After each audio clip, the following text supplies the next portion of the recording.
second, and right side. Center.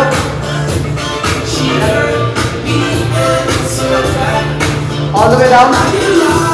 Hi, so we are at Nirmal Primary School where the Manzil NGO works on extra classes, and with us we have Rashmi here, who is the co-founder of Mystic Manzil Mystic. So Manzil Mystics, it's a choir group, Delhi-based choir group, and हम लोगों ने ये group मंदिर से ही शुरू किया था. I used to be a student in Manzil. So there's the dance workshop happening there. Rashmi and me, we are going to take you there, and we're going to talk to a few kids there. So they're also a part of Manzil dance. Yes.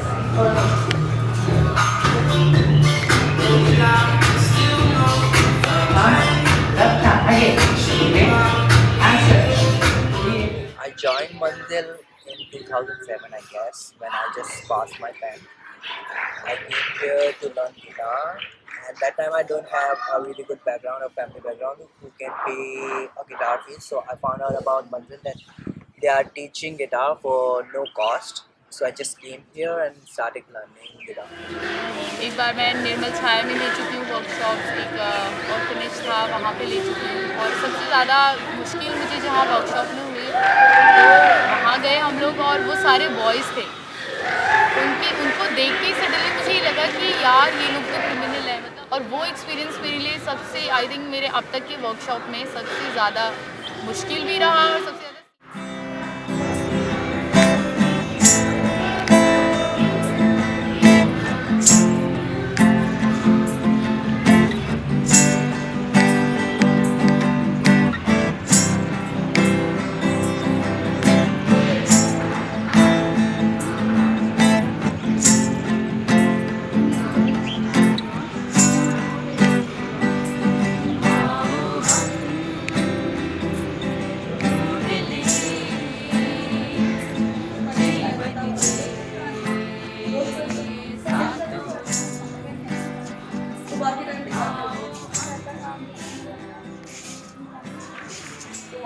Mummy रोज बोलते काम कर देती हूँ. अगर mummy को बोलो कि नहीं मम्मी अभी पढ़ना है तो नहीं, अगर मम्मी का काम नहीं होता ना तो थोड़ी हेल्प कर देती हूँ. अच्छा. और पढ़ने में कौन कौन से पढ़े हैं तुमने? राइटर्स विद्यापति वाला पढ़ा, तुलसीदास वाला पढ़ा, सूरदास वाला पढ़ा, प्रेमचंद वाला पढ़ा, सुमित्रा चौहान वाला. सबसे फेवरेट कौन सा? सबसे तुलसीदास. तुलसीदास. तुलसीदास की कौन सी कहानी? जैसे Ramcharit Manas, Gitavali, Kavitavali. I am of the opinion that there should be opportunities for students from underprivileged backgrounds to be trained in literature or music or any other art form, not primarily because of the grand possibilities of them being cultured and so on and so forth. I don't think culture is anyone's property that way, or good qualities belong to a certain section of the society. I don't think that is the case. My argument is that such activities are primarily activities, are events that happen not in the classroom but outside, and through these events there is a possibility for people to interact, participate, contribute, express. And these expressions can be in various ways. It can be linguistic, it can be pictorial, it can be auditory, it can be various things. So it provides a lot of other possibilities, and the spirit of participation and expression builds confidence, and confidence, like most other things, is something that creates more of itself. So in that sense, it is a great idea to train them in this. So Rashka, what are your views on music in child development? In child development, I think music plays a very essential part here, because they start teaching you songs right since you are in nursery school and all. There has to be a general purpose behind it. It's because when you sing in unison, man, like it helps bring brotherhood among the people. Like, that's the first step towards building unity is done through music, I think. What about the underprivileged section? You think it has special import The for them? underprivileged, in the sense, I think music plays a very important role in, forgetting your pain for a while. Like there is this tribe in Calcutta called the Bauls. They're very underprivileged. They still live in the forests. Being a part of West Bengal, they're still like living the early man's life. But they're not worried about anything because music's like their primary, form of entertainment. They don't have televisions. They don't have water supply also, man. But they're singing like 24/7 and they're so happy. So I think music helps you keep your pain and frustration away. So it's one channel through which the underprivileged kids could find happiness. Right, left. Create. Balance. Spot. Right, left. Again. 7.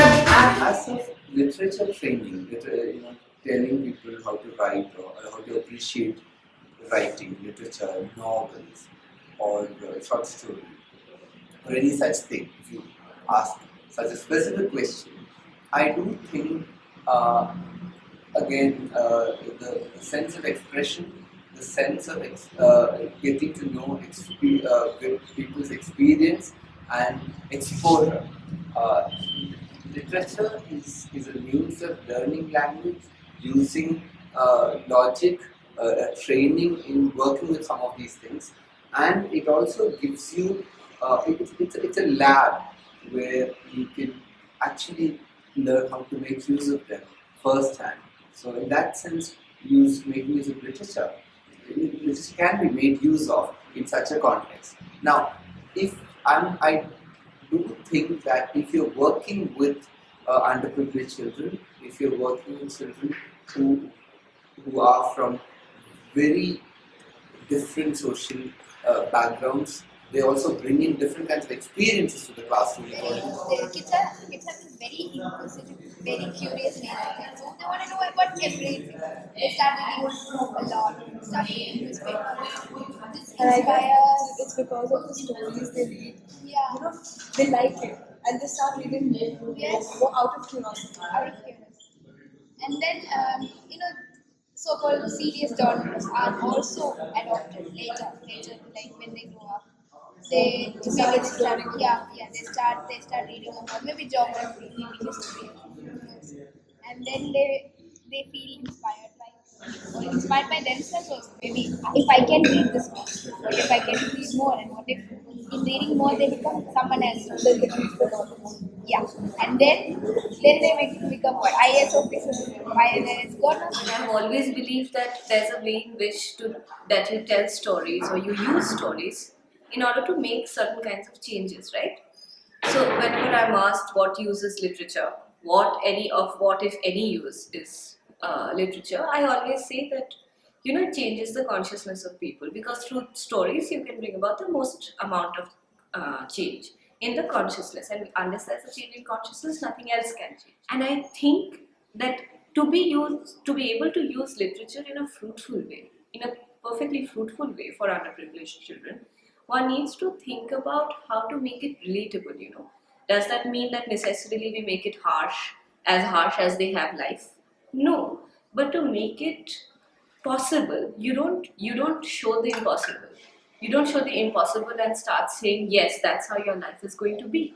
You show what is possible within the harshness of that life. As far as harsh realities are concerned, our story is trying to cover them up. Then what good is that story? Do you think it can be like escapism for them through literature? I hope not, but I know it runs that risk. Because as I think by now is quite evident, I'm not one for escapism. So I would much rather have a story which deals with harsh realities in creative ways, right? You don't particularly have to hide up a harsh reality behind this, rose-tinted glass of how poverty is beautiful. You don't need to show that. What you can show is the dignity of poverty, is the dignity of working against that poverty. And that is also possible through storytelling, right? So I think, and poverty is just one of the examples that I'm taking. Of course, there are multiple factors that can make a child feel underprivileged and all of that. But I think that kind of escapism is an easy route. Not that it shouldn't be there, but it's often overdone. And I don't think that's the best way of using literature. Then it's using literature as placebo. And I don't agree with that. Well, music has a lot of things about it that are particularly very helpful for kids of a very young age. The first thing they learn is discipline. because these are called a discipline because it takes a lot of discipline to learn these instruments in music. So that kind of puts them in a rhythm of life. They get into a routine of things, and they are far better organized with their lives in general. So that really helps a lot. Secondly, it's a social thing. It's all about making music in a group and performing to people. So they gain a lot of confidence. They learn to depend on others in a group situation. In terms of underprivileged kids, music is something that is very personal to the kids. So they kind of, they have their personal space in their music that they listen to. So there's an organization in Delhi, Music Basti. It obviously they have lots of downs than ups compared to an average child who's living in a home otherwise, and music is kind of their refuge. Through the arts, it's possible to look at alternative creativities, which I think is very important. So, for instance, any art actually gives you a certain kind of basis of facticity. You have certain facts, yes, but you also build on it. And I think that's the good power of arts. It teaches you how to use your current reality to do something much better, much more beautiful, to bring in harmony, to bring in beauty. It's necessary. And I think that's what literature does.